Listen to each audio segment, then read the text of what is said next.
Cine industry బాగుపడాలంటే పెద్ద హీరోల సినిమాలు, చిన్న బడ్జెట్ చిత్రాలు పోటాపోటీగా విడుదలవుతూ ఉండాలి. అప్పుడే ప్రేక్షకులకు వినోదం, ఇండస్ట్రీకి ఆదాయం. అయితే ఎక్కువ మందిని మాత్రం థియేటర్స్కి తీసుకువచ్చేవి స్టార్ సెలబ్రిటీల సినిమాలే అని చెప్పాలి. ఒక పెద్ద హీరో సినిమా హిట్ అయితే బాక్స్ ఆఫీస్కి వచ్చే ఊపే వేరు.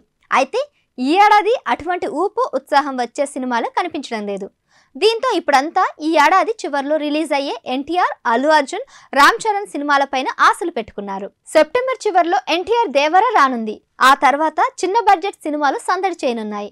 ఇక నవంబర్ నెలలో చెప్పుకోతగ్గ సినిమాలే లేవు.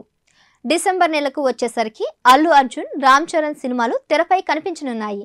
ఇవి రెండు భారీ బడ్జెట్ సినిమాలే. దీంతో తెలుగు ఇండస్ట్రీకి ఈ ఏడాదికి ఇవే దిక్కని అందరూ అనుకుంటున్నారు.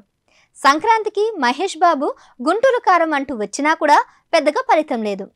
ఆ తర్వాత ప్రభాస్ కల్కి అంటూ వచ్చాడు. అయితే అంతగా ప్రభావం కనిపించలేదు. ఇక ఇప్పుడు NTR, Allu Arjun count down start అయింది. నెల రోజుల్లో దేవర వస్తుంటే 100 రోజుల్లో పుష్ప 2 రానుంది. క్రిస్మస్కి చరణ్ గేమ్ చేంజర్ అంటూ సందడి చేయనున్నాడు. వీటితోనైనా తమ ఆకలి తీరుతుందేమోనని సినీ లవర్స్ ఎదురు చూస్తున్నారు.